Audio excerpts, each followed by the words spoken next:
Hey there, Sharon Horne-Ellstrom here. Welcome to the Be a Better You Annual Challenge, Day 12. Today we're talking about primary emotions and feelings and how they impact us in our life. And we talked about the other day, we have like 80,000, some people say we have 80,000 different thoughts a day, and the majority of those are negative.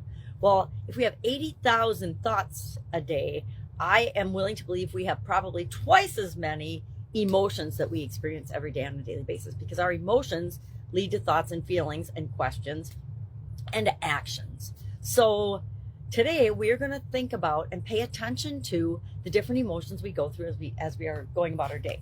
Now I've got my chase the dogs in the morning in the snow, fresh snow, beautiful look on today, because the electric fence is down, and for some reason they decided they would go sniffing and exploring in the neighbor's yard this morning and not come when I call. So I put on my coat, put on my boots, and then went out, and actually it was a beautiful morning, so I don't mind doing that. It's still dark, but I was a little frustrated, right? So I've been curious about. I went upstairs in the first place to look for a book that I wanted to share as part of this video, because my daughter's an incredible mother. My kids are great parents, and she has bought and shares with her daughter, who is a very spirited child, and I love that because she's a whole lot like I was when I was a kid.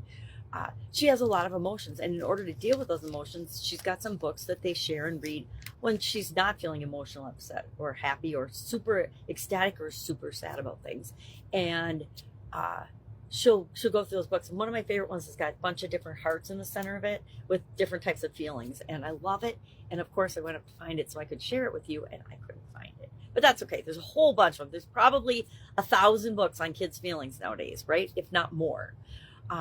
And it applies to us too, right? Because a lot of times, I don't know about you, but when I was a kid, we never talked about our feelings. Of course, it was decades ago, but you would just feel the way you felt, and you didn't know necessarily that you had the ability to control that. Just like our thoughts and our beliefs, we have the ability to control our emotions and our feelings.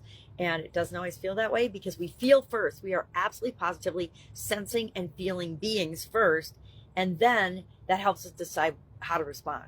Our bodies are these incredible emotion facilitators, I call them. I don't call them that. I learned that from the Hickses. It could be somebody else, but heard it from them too.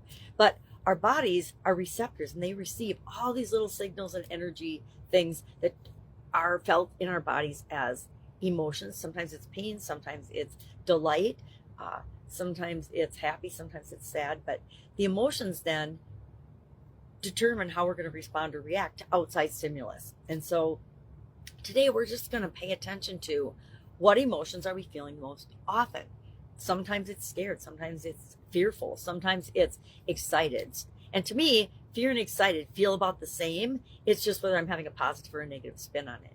And you have to figure out how emotions impact you and your ability either to act and do things and jump right in, or to be fearful and hold back and procrastinate. I've been in both positions, right? We all have. So today, just notice what emotions you're feeling most often. I definitely feel love the most often, right? That is by far, because I choose to look for that. I choose to see that. I choose to feel that and experience that as much as possible throughout my days. It wasn't always that way, right? Sometimes I've gone through phases where scarcity and lack was the things that were top of mind for me. I still will find myself slipping into that sometimes. I think that it's human to go in the different ebbs and flows of emotion. So today, notice what emotions you're feeling. I already jotted down curious. I can't even read my writing. Curious, searching, because I was out searching for the dogs. Frustrated with the dogs, but enjoying the beautiful snowy morning, which I normally wouldn't get out into until it was light out. So that was kind of fun. And it was fluffy light snow, which is always fun to walk in. Looking out for the poop bombs, right? The dog bombs. All right, I'm digressing. So share in the comments below maybe 1 or 2 or 3 of the primary emotions that you feel every day. I'm going to say love is one of mine. I'm going to say probably still, as much as I hate to admit it, frustration is another one. It's a trigger for me. And I'll think of my third one as I go about my day. And I encourage you to do the same. Any questions, any thoughts about this, hit me up in the comments below, or just direct message me. Otherwise, have an awesome day. Have fun with this activity. It's an easy activity. It's just maybe you're bored right? Maybe you're sitting in front of the TV watching a movie that you've seen 3 times and you're like, I'm only watching this because I'm bored, and then you doze off and take a nap and you wake up and feel refreshed. I don't know. Everybody's different. Have an awesome day. I'll, of course, see you tomorrow. Bye.